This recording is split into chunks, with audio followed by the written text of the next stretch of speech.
Hello everyone, I'm Katie Contos with the Clean Energy Solutions Center and welcome to today's webinar, which is hosted by the Solutions Center in partnership with Renewable Energy Policy Network for the 21st century. Today's webinar is focused on breaking down silos. What does linking renewable energy, energy access, and energy efficiency really look like? Before we begin, I'd quickly like to go over some webinar features. For audio, you have two options. You may either listen through your computer or over your telephone. If you choose to listen through your computer, please select the mic and speakers option in the audio pane. Doing so will eliminate the possibility of feedback and echo. If you choose to dial in by phone, please select the telephone option, and a box on the right side will display the telephone number and an audio pin you should use to dial in. If anyone is having any technical difficulties with the webinar, you may contact the GoTo's webinar help desk at 888-259-3826 for assistance. If you would like to ask a question, we ask that you use the questions pane where you may type in your question. If you're having difficulty viewing the materials through the webinar portal, you will find PDF copies of the presentations at cleanenergysolutions.org/training, and you may follow along as our speakers present. Also, the audio recording and presentations will be posted to the Solutions Center training page within a few days of the broadcast, and will be added to the Solutions Center YouTube channel, where you'll find other informative webinars as well as video interviews with thought leaders on clean energy policy topics.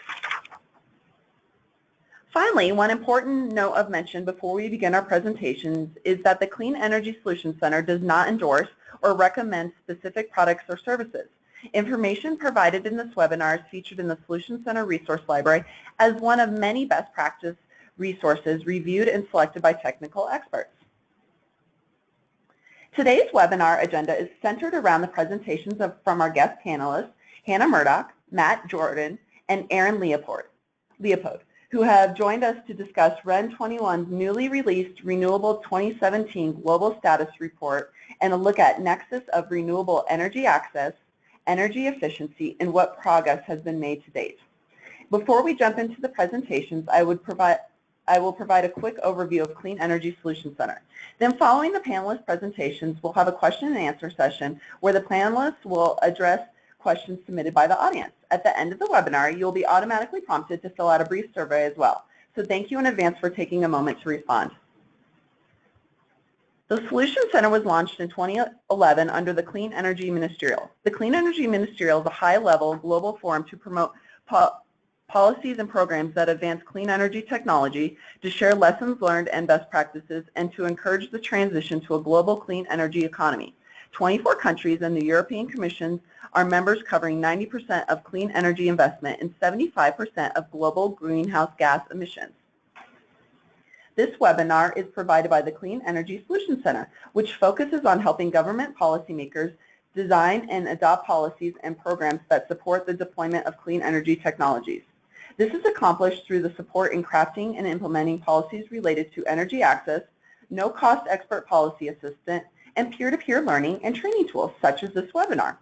The Clean Energy Solutions Center is co-sponsored by the governments of Australia, Sweden, and the United States, with in-kind support from the government of Mexico. The Solutions Center provides several clean energy policy programs, services including a team of over 60 global experts that can provide remote and in-person technical assistance to the governments and government-supported institutions, no-cost virtual webinar trainings on a variety of clean energy topics, partnership building with development agencies and regional and global organizations to deliver support, and an online library containing over 5,000 clean energy policy-related publications, tools, videos, and other resources. Our primary audience is made up of energy policymakers and analysts from governments and technical organizations in all countries, but we also strive to engage with private sectors, NGOs, and civil society. The Solutions Center is an international initiative that works with more than 35 international partners across its suite of different programs. Several of the partners are listed above and include research organizations like IRENA and the IEA, and programs like C4All, and regional focused entities such as EcoWatt's Center for Renewable Energy and Energy Efficiency. A marquee feature of the Solutions Center provides no-cost expert policy assistance known as Ask an Expert. The Ask an Expert service matches policymakers with more than 50 global experts selected as authoritative leaders on specific clean energy finance and policy topics. For example, in the area of enterprise development, we are very pleased to have Catherine Diamvala, founder of Accessible Energy, serving as one of our experts. If you have a need for policy assistance in enterprise development or any other clean energy sector, we encourage you to use this valuable service. Again, this assistance is provided free of charge. If you have a question for our experts, please submit it through our simple online form at cleanenergysolutions.org/expert. We also invite you to spread the word about this service to those in your networks and organizations. Now I'd like to provide brief introductions for today's panelists. First up is Hannah Murdoch, who is the project manager and analyst at Renewable Energy Policy Network of the 21st Century. She is also REN21's energy efficiency data collection efforts for 1 Gigaton Coalition, a joint initiative by UNEP and the Norwegian Ministry of Foreign Affairs. Following Hannah, we'll hear from Matt Jordan, who is the Director of Market Development at CLASP, where he leads the organization's clean energy access portfolio. And our final speaker today is Aaron Leopold, who is the Global Energy Representative at Practical Action. Aaron is responsible for leading policy engagement with global processes and partners relating to energy and for coordinating advocacy work across Practical Action's offices. And with those introductions, I'd like to welcome Hannah to the webinar.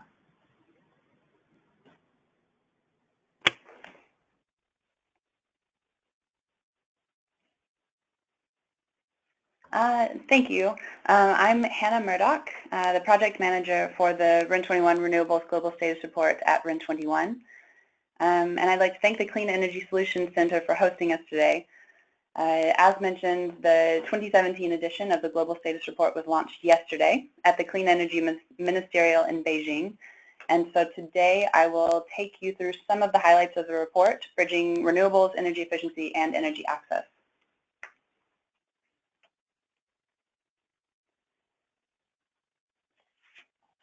First, for some background, REN21 is the Global Renewable Energy Policy Multi-Stakeholder Network that connects a wide range of key actors with the goal of facilitating knowledge exchange, policy development, and joint action towards a rapid global transition to renewable energy. The REN21 Renewables Global Status Report, or GSR, provides an annual look at the tremendous advances in renewable energy markets, policy frameworks, and industries globally, and where you do this using both formal and informal data to provide the most up-to-date information available.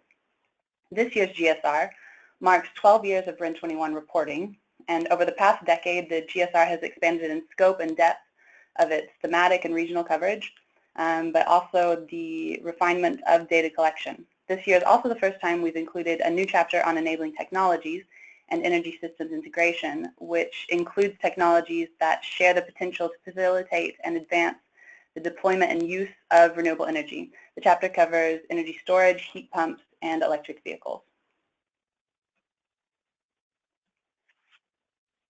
So many records were achieved during 2016.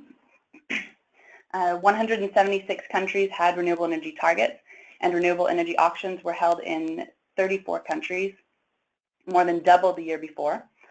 A record 161 gigawatts of newly installed renewable power capacity was added, with solar PV accounting for nearly half of total additions. For the 5th consecutive year, investment in new renewable power capacity was roughly double the investment in fossil fuel generating capacity. And for the 3rd consecutive year, global energy-related CO2 emissions from the energy sector remained stable, despite a 3% growth in the global economy and increased energy demand.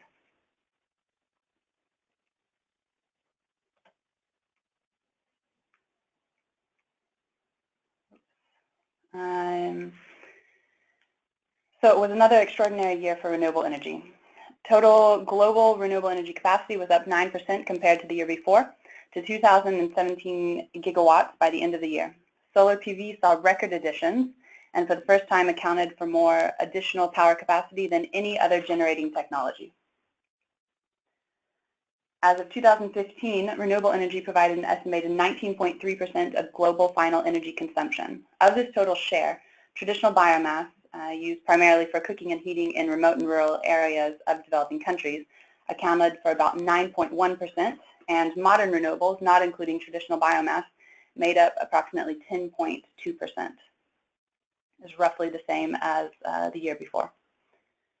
The overall share of renewable energy in total final energy consumption has increased only modestly in recent history despite tremendous growth in the renewable energy sector, particularly for solar PV and wind power. Primary reason for this is the persistently strong growth in overall energy demand, which counteracts the forward momentum for modern renewable energy technologies. In addition, the use of traditional biomass for heat, which makes up half of all renewable energy use, has increased, but at a rate that is not kept up with growth in total demand. Now going by sector, the world now adds more renewable power capacity annually than it adds net capacity from all fossil fuels combined. In 2016, renewables accounted for nearly 62% of net additions to global power generating capacity and represented far higher shares of capacity added in several countries around the world. By the end of the year, renewables comprised 30% of the world's power generating capacity, which is enough to supply 24.5% of global electricity, up from 23.7% the year before.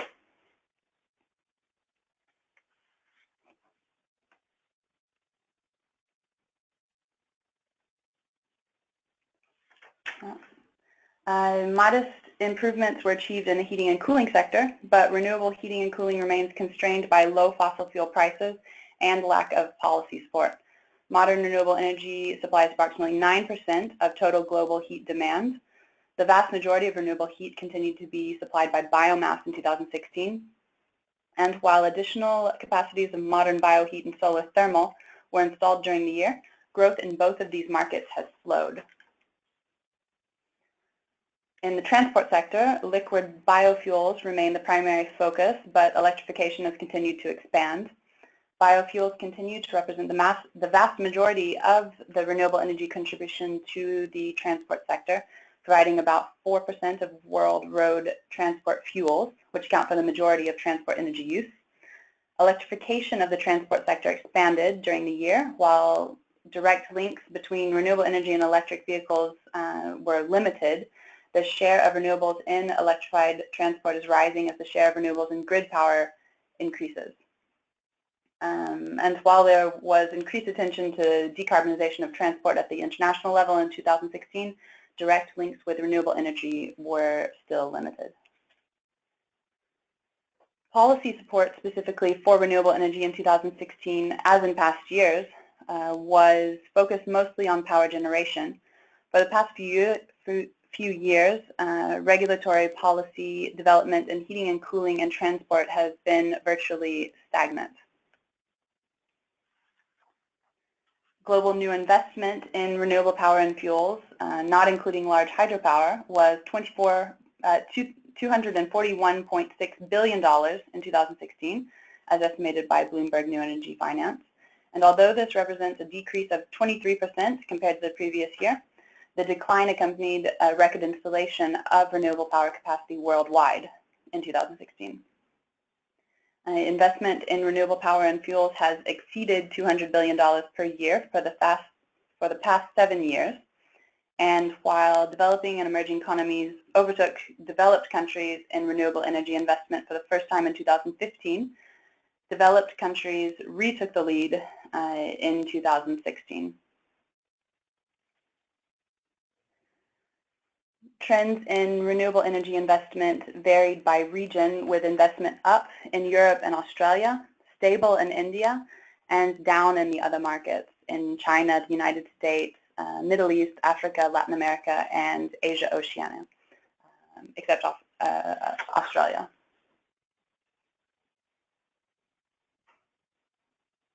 In 2016, renewable power technologies continued to attract far more investment dollars than did fossil fuel or nuclear power generating plants. An estimated $249.8 billion was committed to constructing new renewable power plants. This compares to approximately $113.8 billion committed to fossil fuel-fired generating capacity, and $30 billion for nuclear power capacity. So overall, renewable energy accounted for about 63.5% of the total amount committed to new power generating capacity in 2016. And for the sake of time, I'll now go through some of the highlights from solar PV and wind, as these technologies are seeing the most rapid growth. But I encourage you all to check out the full report for details on all of the renewable energy technologies, which are all detailed in the full report, which you can find on our website. So looking at solar PV, during 2016, at least 75 gigawatts of capacity was added worldwide, which is the equivalent to the installation of more than 31,000 solar panels every hour. Global capacity totaled at least 303 gigawatts by the end of the year. More solar PV capacity was installed in 2016, which was up 48% over 2015, than the cumulative world capacity 5 years earlier. In 2016, China added 34.5 gigawatts, increasing its total solar PV capacity 45% to 77.4 gigawatts, far more than that of any other country. The record increase came despite downwards adjustment in China's target for 2020, which was made in response to a slowdown in the growth of electricity demand. Looking now at wind, almost 55 gigawatts of wind power capacity was added during 2016, increasing the global total about 12% to nearly 487 gigawatts. Gross additions were 14% below the record high in 2015, but they represented the second largest annual market to date. By the end of 2016, over 90 countries had seen commercial wind power activity, and 29 countries, representing every world region, had more than 1 gigawatt in operation. A significant decline in the Chinese market, following a very strong 2015, was responsible for most of the market contraction in wind.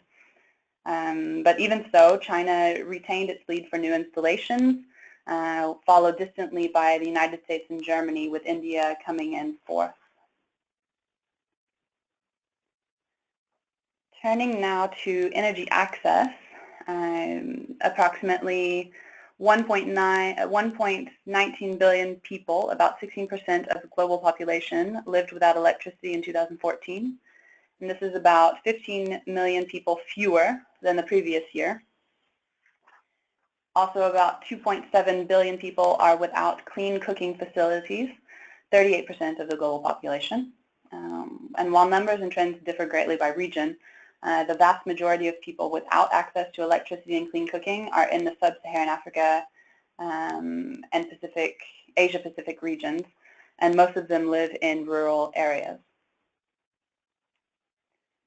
Across the distributed solar industry, sales in 4 of the top 5 countries, India, Kenya, Ethiopia, Uganda, and Tanzania, increased in the first half of 2016 compared with the second half of 2015. Sales were the highest in sub-Saharan Africa, although sales in that region decreased for the first half of 2016 compared to the second half of 2015. The deployment of renewable mini-grids accelerated in 2016 as well, and this market now exceeds $200 billion annually. Renewable mini and microgrids are either emerging or mature in markets on almost every continent. Mini-grid projects are being implemented with an increasing interest in interconnection, both to centralized grids, but also to other mini-grids. In 2015, some 20 million clean cook stoves were distributed, an 18% increase from the 17 million distributed the year before. China continued to lead installations in 2015, followed distantly by India, Ethiopia, Nigeria, and Bangladesh. Outside of China, Sub-Saharan Africa and South Asia were the 2 main markets for clean cook stoves, accounting for 24% and 20% of the units distributed respectively. The use of biogas for cooking also continued to increase in 2016. Asia leads in total installations of domestic biogas plants, most of which are in China, with 42.6 million units, and India with 4.7 million units. But there's an estimated 620,000 units installed elsewhere in the region.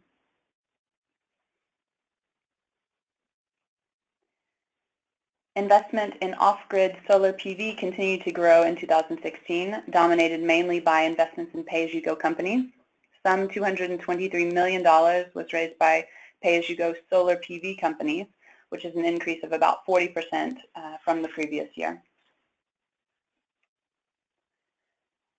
Investment in clean cook stoves increased 28% to $11.5 million between 2014 and 2015, although this was still well below the high of $18 million that we saw in 2012 and 2013. Now, in terms of energy efficiency, in 2015, global primary energy intensity improved by 2.6%. That is the average rate that needs to be achieved between 2010 and 2030 to meet the Sustainable Development Goal 7 target of doubling the rate of improvement in energy efficiency. But between 2010 and 2015, energy intensity declined by only 10.2% overall, which is an average annual rate of 2.1%. Over the same period, the total primary energy supply grew by 1.3% per year, amounting to a total increase of 6.8%. By the end of 2016, at least 149 countries had enacted one or more energy efficiency targets, and 56 of these countries also adopted a new target in 2015 or 2016. Similarly, many countries have enacted some kind of energy efficiency policy, reaching 137 countries by the end of 2016, and 48 of these countries adopted a new or revised policy during the year.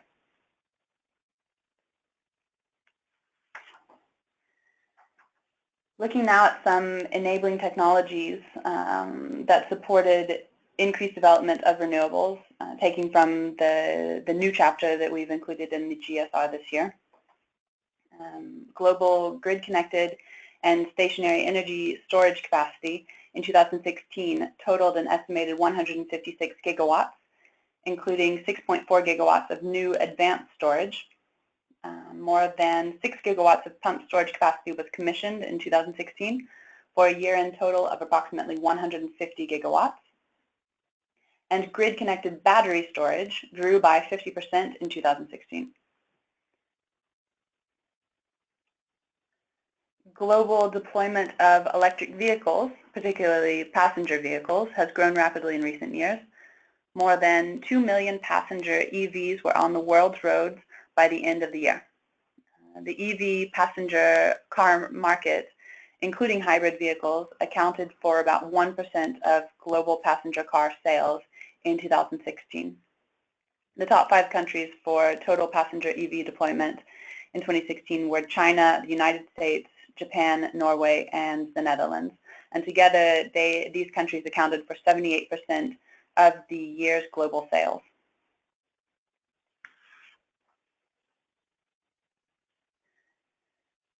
Finally, while power systems have always had to accommodate variability in both supply and demand, the growing adoption of variable renewable energy is changing how traditional established power systems are planned, designed, and operated. In such cases, traditional baseload generators such as coal and nuclear are beginning to lose their economic advantage and may no longer be the first to dispatch energy.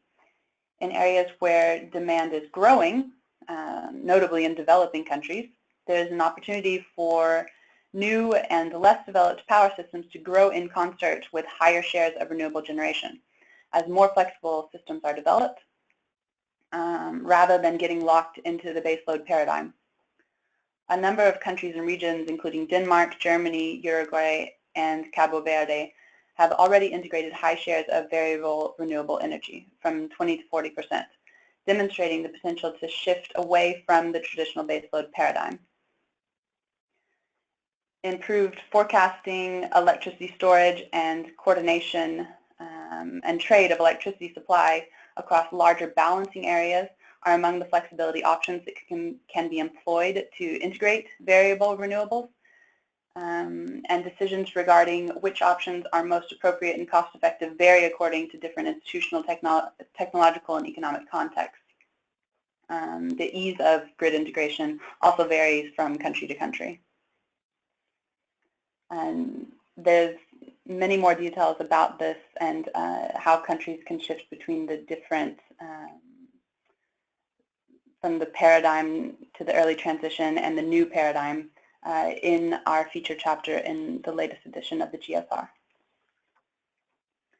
So in conclusion, this year has shown that a global energy transition is well underway.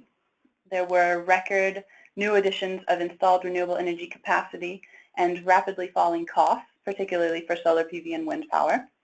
There was decoupling of economic growth and energy-related CO2 emissions for the third year running.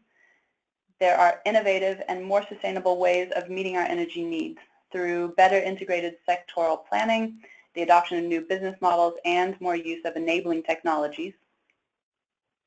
These developments are accelerating the paradigm shift away from a world run on fossil fuels, but the share of renewables in total final energy consumption is not growing as quickly as it needs to be.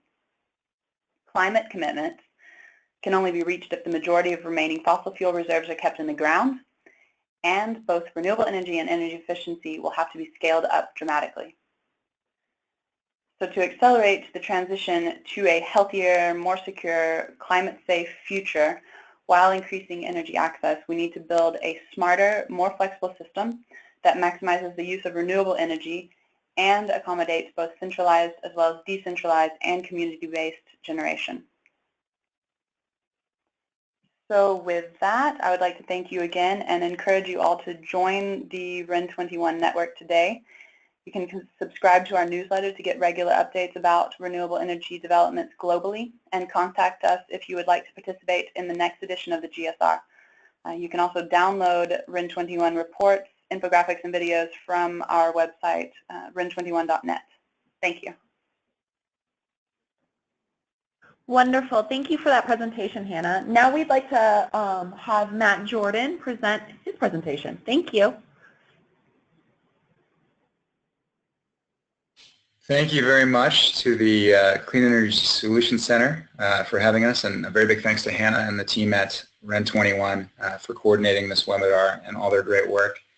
I'm Matt Jordan, Director of Market Development at CLASP. I also lead our portfolio on clean energy access. For those of you who don't know us, CLASP is an international NGO founded in 1999. Our mission is to improve the environmental and energy performance of the appliances and related systems we use every day, facilitating our transition to a more resilient and sustainable world. The core of our work focuses on providing impartial but ambitious technical assistance to policymakers, manufacturers, utilities, governments, and other stakeholders of all stripes on all aspects of appliance energy efficiency policy and market transformation. We've worked in over 60 countries on nearly every appliance product or equipment technology, supporting everything from standards development to labeling, from market analysis and benchmarking to tax reform, from procurement to monitoring, verification, and enforcement.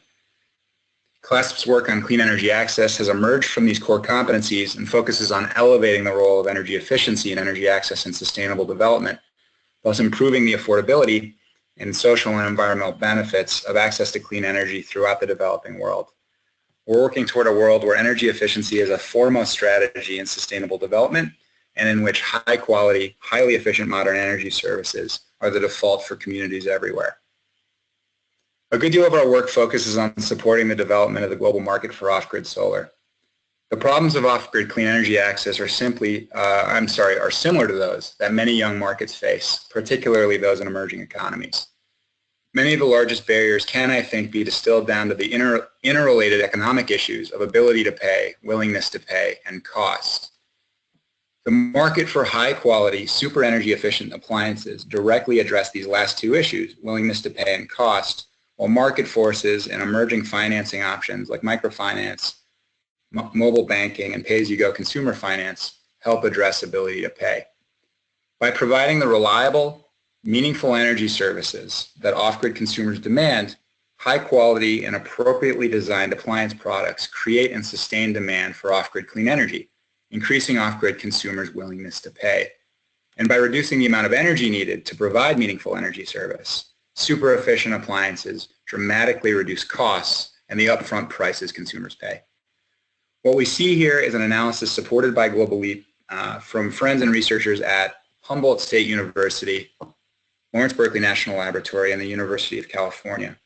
This analysis found that the upfront cost of a typical off-grid energy system can be reduced by as much as 50% if super efficient appliances and right-sized solar PV and batteries are used, while delivering equivalent or greater service. And I think it's important to keep in mind that, generally speaking, off-grid consumers are very poor consumers, and so they're very, very price sensitive.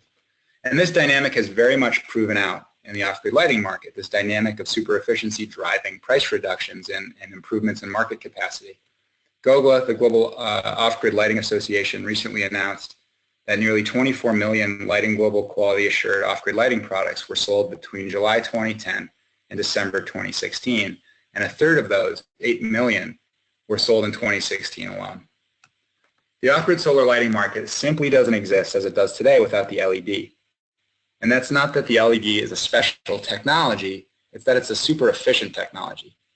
The energy savings enabled by super efficient LEDs have fundamentally changed the economics of off-grid energy and made the off-grid solar business model much, much more viable. I like to point out here that it's worth noting that in the analysis illustrated here, the super efficient appliances are more expensive. Nevertheless, the savings reaped from the avoided energy supply costs and the price differences that result more than make up for that additional appliance cost.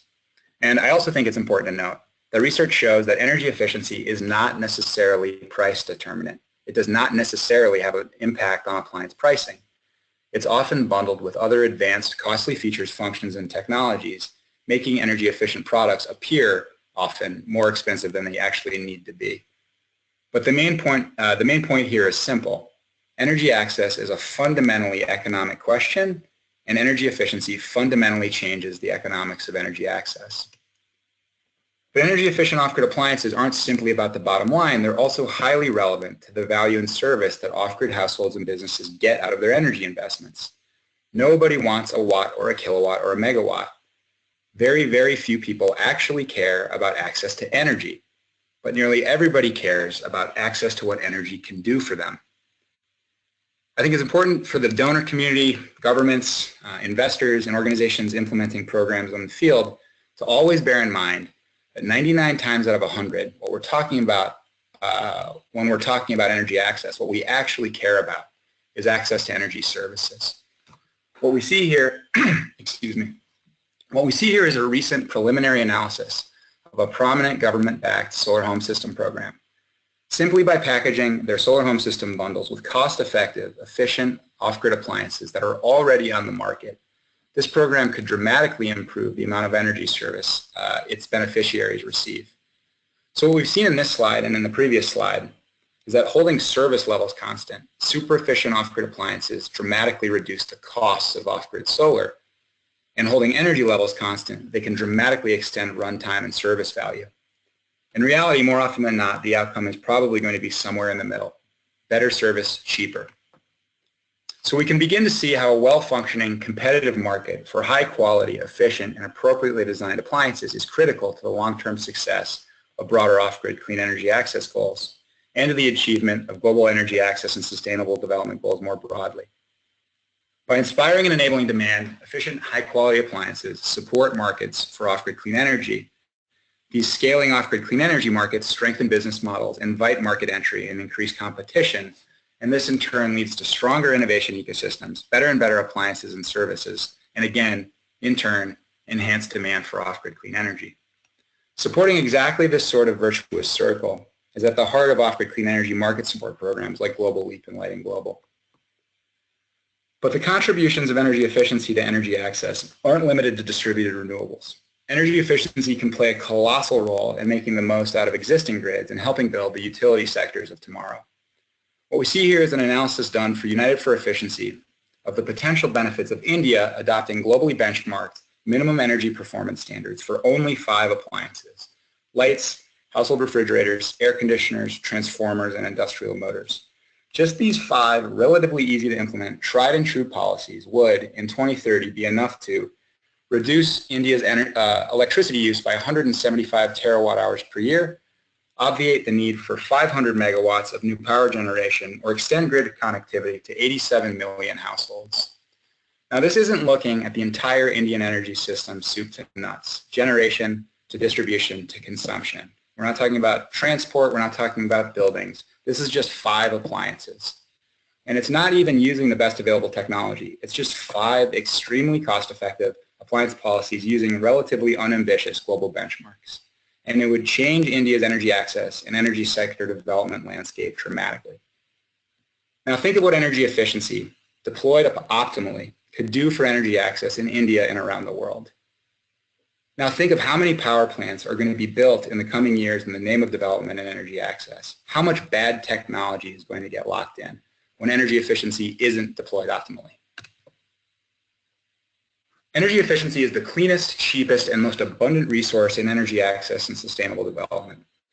But for some reason, it's hardly ever recognized and utilized as such, greatly inhibiting energy access goals and making a farce of the concept of sustainable development.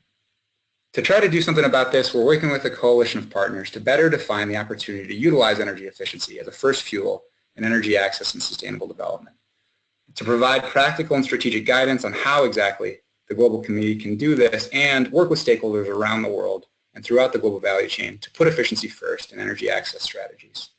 This is a very young effort, and we're seeking partners of all kinds. And if you're interested in learning more, please do be in touch. Thanks again to the Clean Energy Solutions Center and Hannah and the team at REN21. Looking forward to the Q&A. Wonderful. Thank you so much, Matt, for that presentation. Now we'd like to welcome Aaron.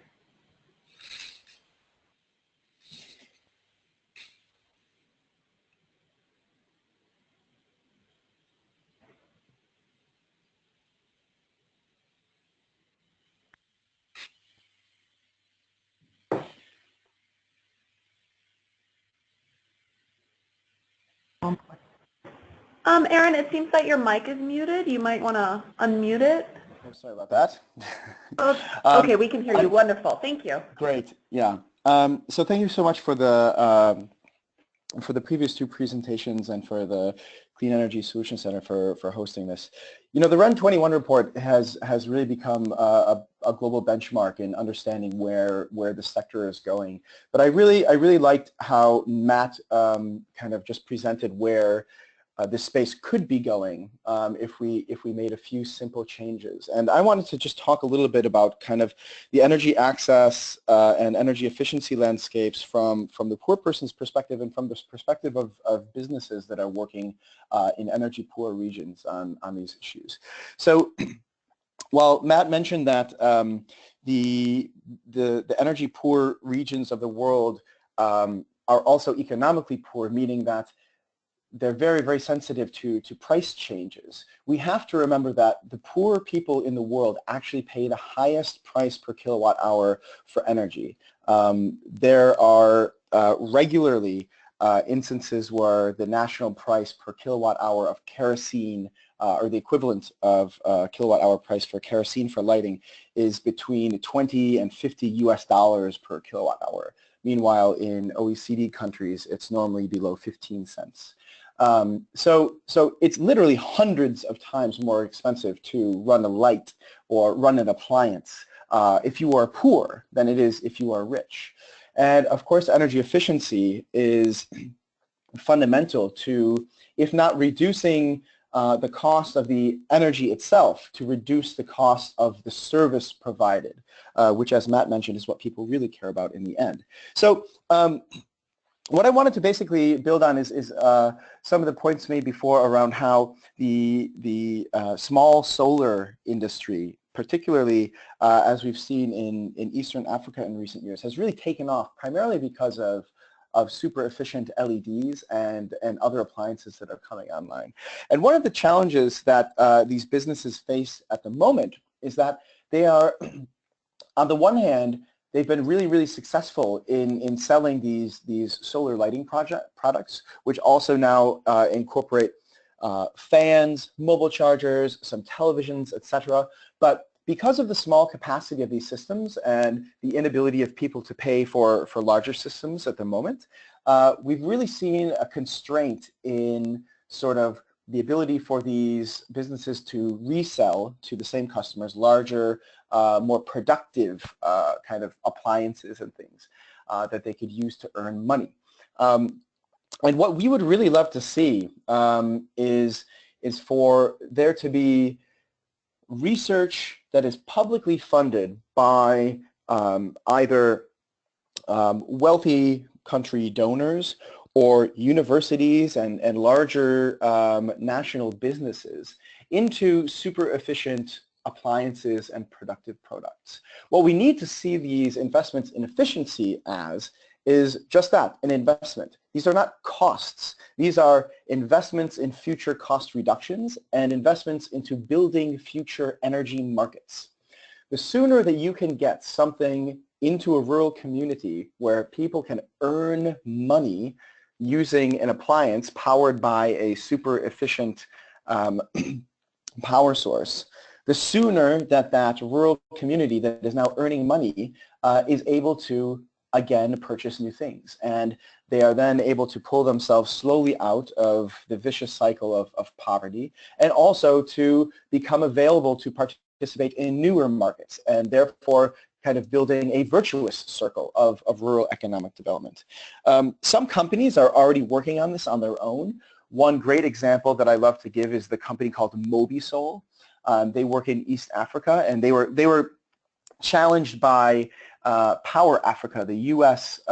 flagship energy support program for Africa, they said, basically it was kind of a small conversation where the head of Power Africa said, I bet you can't make a welder to run on your tiny little 20-watt solar system. And they took that as a challenge, and 6 months later, they came up with an arc welder to weld metal that's running on their little system. It, of course, is running on the battery. That is the lead acid battery that was shown in Matt's slides. And it's something that's never really been done before.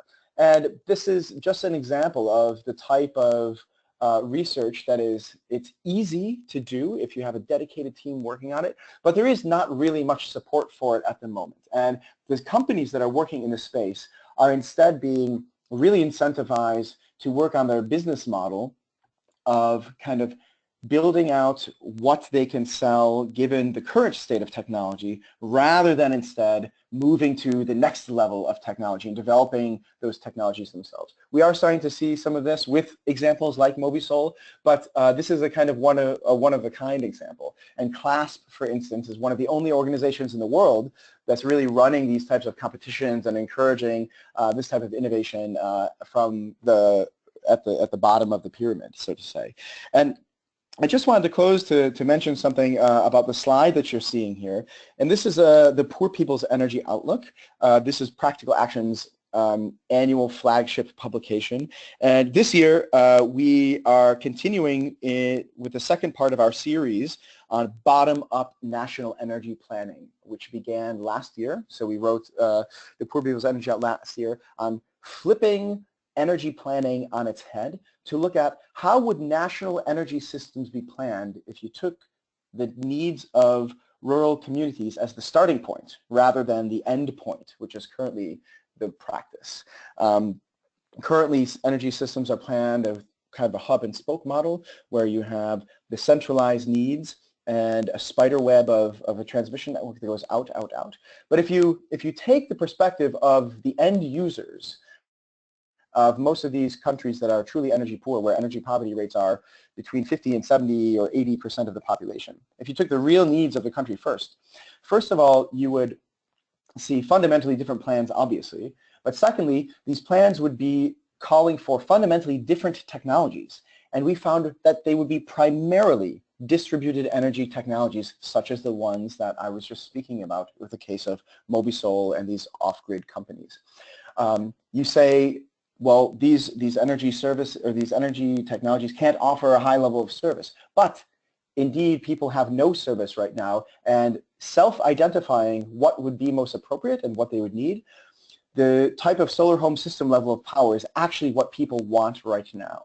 So in this year's edition, we're looking at how to finance a bottom-up approach to energy access planning.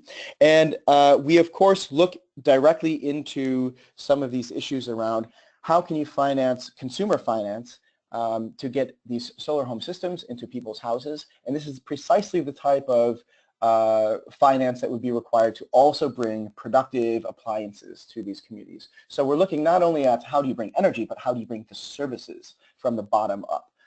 So I'd hope you can all look out for that after you're finished reading the Global Status Report. In about a month's time, we'll be publishing that one. So with that, I thank you very much for your time, and I will close there.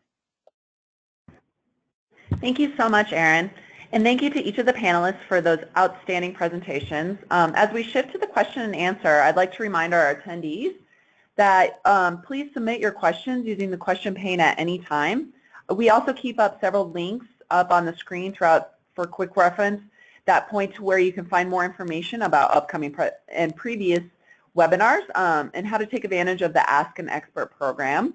We have some great questions, and I'd like to begin with, what are some examples of policies that integrate renewable and energy efficiency?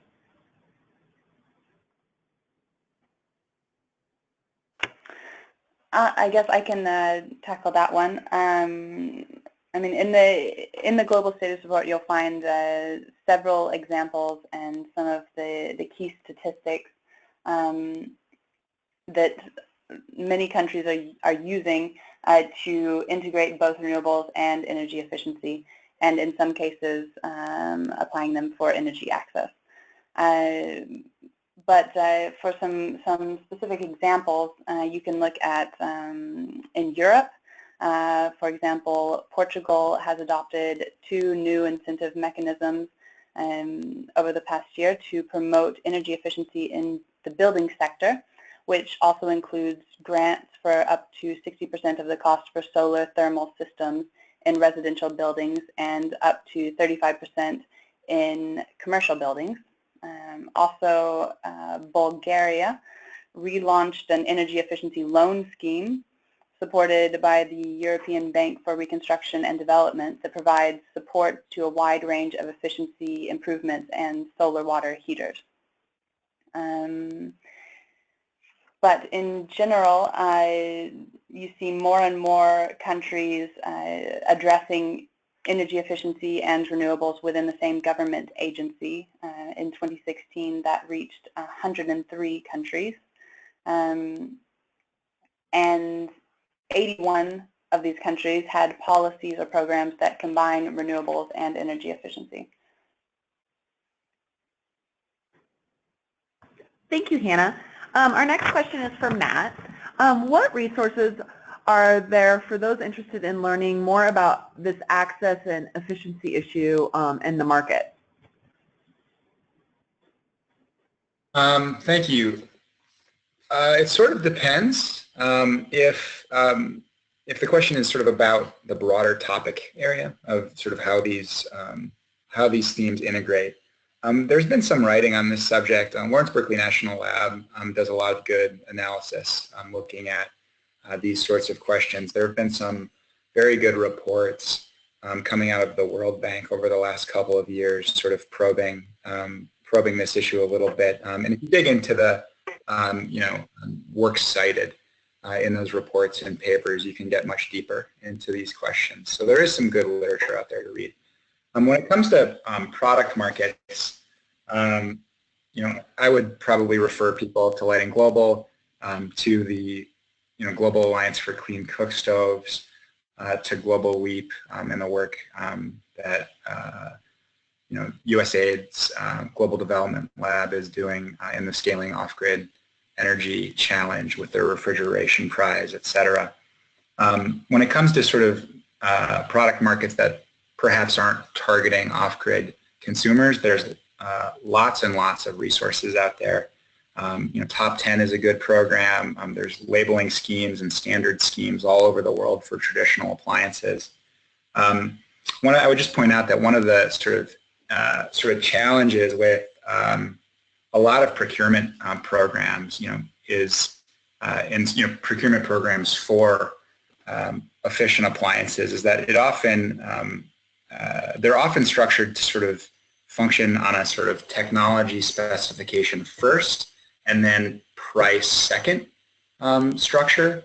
And that doesn't necessarily lock in the best energy efficiency gains and technologies. Like a least total cost, a least life cycle cost approach, in my opinion, would sort of be smarter and sort of would put efficiency first in a more substantial way. And so I guess I would just say that it's not enough just to look at the technical specifications and the price. The life cycle costs are really, really important to keep in mind.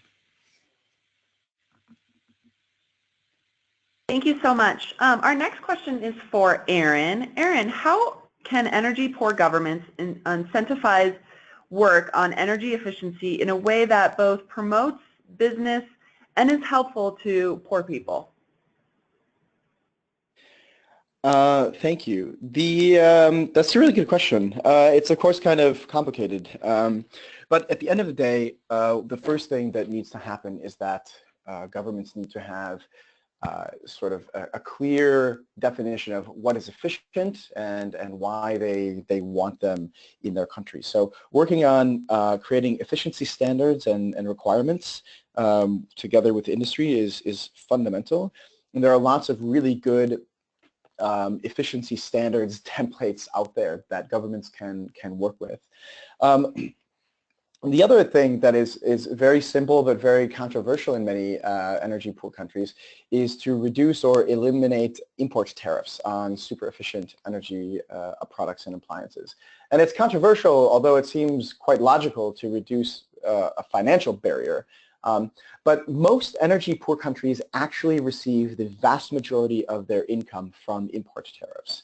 Energy poor countries don't have many people in the formal economy, so most of the subsistence farmers never have paid a penny of income tax because there's not really much to tax. So the governments get their own money from taxing imports. And this of course kind of creates a challenge and a trade-off for governments who are trying to do the best thing for their citizens in different respects. Another thing that they could do is, as I mentioned with the finance piece at the end of my presentation, is to really support microfinance organizations to work on energy and on lending energy products, but also lending for the efficient appliances, which are all pretty new. And so a lot of MFIs, microfinance institutions, they're not really familiar with loaning these products, and they're sort of unsure about how to do it. And finally, there's just kind of a lack of awareness in many countries on the private sector side, on the government side, that these very, very energy efficient sort of agricultural products, such as a rice husker or a solar dryer, there's a lack of awareness that these exist at affordable prices. So really awareness raising campaigns are also extremely fundamental, and that'll help both the consumers and the businesses themselves. And they're all fairly easy to do, and they're all fairly inexpensive. And so I would encourage donors to really work on those four things as well.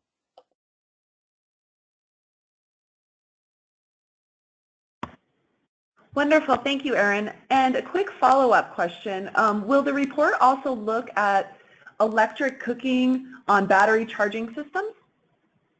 The Poor People's Energy Outlook looks at all energy, but it does not at the moment. So it does look at cooking, quite extensively looks at cooking, but it does not look at electric cooking using battery systems. So we're not quite there yet. We do look at induction cooking, but basically the technology isn't quite there yet. So on the cooking front, as Hannah mentioned, the vast majority of renewable energy in most developing countries that is used, and indeed nearly half worldwide, is still biomass for cooking. So that's both bad for the for indoor air pollution. It's bad for the forests. but it's because we don't have a really viable, cheap alternative that's extremely efficient on the electricity side. Wonderful. Thank you very much. Hannah, are there any leading countries integrating renewables and energy efficiency? Yeah, you see this in a lot of developed countries. As I've already just mentioned a few examples in Europe, there's also the European Parliament in 2016 adopted a resolution on renewable heating and cooling that was designed to promote the adoption of energy efficiency measures to provide a framework for policymakers to better integrate renewable heating and cooling into buildings, industry, and electricity sectors. In terms of developing countries, although many countries have adopted energy efficiency targets and renewables targets, several, particularly in developing countries, are lacking energy efficiency policies to achieve these targets. And generally, policies that support both energy efficiency and renewables together are not sufficiently integrated globally. So, I mean, in general, a systems approach in policy would be needed across all sectors. And this would be also including energy access. If you can couple renewables and energy efficiency, as Aaron and Matt have both mentioned, it can go a lot further than if you're addressing them by themselves. So sticking to the whole breaking down silos theme.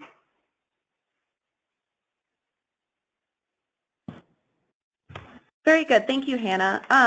Aaron and the panel, going back to your earlier points about government incentive work, we had a question about a Pakistan community where they're trying to encourage the use of microgrids, especially the fact that they're better for the future integration. They're unable to make them popular. Based on your experiences, what would you suggest? This is a really common problem because there is generally on the side of regulators, energy regulators and energy ministries, there's a lack of understanding of how to do interconnection. And you also need slightly different technologies to create a microgrid that is isolated on its own compared to a microgrid that is ready to connect with the grid. But it is completely possible, and it's been done tens of thousands of times around the world. And you have, at the moment, a real issue where there's a lack of awareness and a lack of willingness amongst mostly regulators and utilities themselves, because the utilities will bear the cost of kind of creating this change. But there's the technological solutions are there, and kind of working with international organizations. So I know in fact in Pakistan, I know that the Asian Development Bank right now is working to create quite a large new portfolio of mini grids or to financially support them. And Pakistan is among the countries that they want to roll out financing for hundreds and hundreds of new mini grids. Now, of course, the Asian Development Bank will not support microgrids that are not going to be kind of grid ready, so to say. So really getting in touch with some of the international players who are working on mini grids, and also there's an international association of small hydro producers, and there's also the Alliance for Rural Electrification, which is an industry association for companies working on mini grids. Getting in touch with some of these international players to see how these challenges have been overcome in other places would be a place to start as well. One quick thought on this, if I can jump in. This is Matt. With respect to the question of sort of the popularity of microgrids and mini grids, looking at it from the consumer perspective, a lot of mini grids and microgrids vary greatly, sort of business model to business model, location to location. but many of them don't offer much in terms of energy service. You know, a lot of times it's simply a light. It's simply a mobile phone charger. Without naming any names, because I'm not sure how much of this information is public, I've seen some recent data from a very, very interesting pilot looking at what the deployment of super efficient appliances that are sort of up the energy ladder a little bit from lights and mobile charging sort of does to underwrite these business models. And the outcomes were, I found, profoundly interesting. That, you know, there was much greater uptake, not just of higher tariff rates and greater energy consumption to support these appliances, which then, of course, supports the business models of these mini-grids, but also new connections to mini-grids and more demand from new customers for mini-grids when sort of right-sized and appropriate appliances were made available by the mini-grid developers and energy service companies. So I think there's a little bit of a balance to be made, because obviously we're talking about energy poor, largely poor consumers, and so you want to keep costs as low as possible for them. However, you also want sort of revenues to be as high as possible for the mini-grid developers. You know, super efficient appliances, I think, will continue to play a larger role sort of in that dynamic. Great, thank you. Our final question is for Hannah. What would be some of your recommendations for countries wanting to integrate renewables and energy efficiency more? Thanks. I guess to follow up on what I was saying previously, in general, a systems approach in policy would be needed across all sectors. There's not enough support in the heating and cooling or transport sectors. Much of the policy support is going to the power sector. There should be planning conducted across sectors and across government departments and ministries, also in close dialogue with the public and private sectors, and to ensure complementarity across the different levels of government. In efforts to increase energy access, renewables and enabling technologies should be aimed at maximum system flexibility. That should be prioritized, and the most energy efficient technologies should be used. But generally, you can find you'll be able to find a lot more of our recommendations in a new document that we've produced this year, also for the first time, that complements all of the data that we've found, that we've reported in the Global Status Report, which is called Highlights of the RIN21 Renewables 2017 Global Status Report in Perspective, which is putting our findings in perspective of the global energy transition. This is also available on our website, so you can find out more at rin21.net. Thank you again to the panelists for that informative question and answer session. For any questions we didn't get to, we will connect with those attendees offline after the webinar. Now I'd like to provide the panelists with an opportunity of any additional or closing remarks you'd like to have before we close the webinar. Hannah, would you like to begin? Sorry, the sound cut out and I didn't hear the question. Oh, no worries. We were just going to have, would you like to provide any additional or closing remarks to today's webinar? Yeah, I could just reiterate that, despite we're seeing a lot of progress in the global energy transition. Over the past decade, a tremendous amount of advancement has occurred in renewables, and we're seeing more of this in energy efficiency and energy access as well. But the share of renewables in the total final energy consumption is just not growing as quickly as it needs to be, and we will not be able to reach climate commitments unless the majority of fossil fuel reserves are kept in the ground and renewable energy and energy efficiency are scaled up, and renewables and efficiency need to be applied more to energy access if all of the international goals are to be achieved. Wonderful. Thank you very much. Matt, would you like to add any additional remarks to today's webinar? Yeah, just one thing. You know, traditionally the way that energy efficiency interventions and policy have sort of developed and evolved are sort of in the latter stage of a developed world economy's sort of energy sector. You know, policymakers, et cetera, realize, you know, uh-oh, we've made some mistakes and now this energy sector is problematic, and so we need to do something about that, and often it results in sort of, you know, top-down regulatory approaches to energy efficiency. That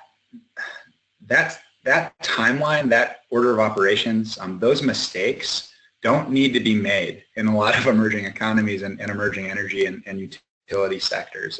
You know, we've learned those lessons and we can apply them in many of the sort of energy poor economies that you know, that we're talking about.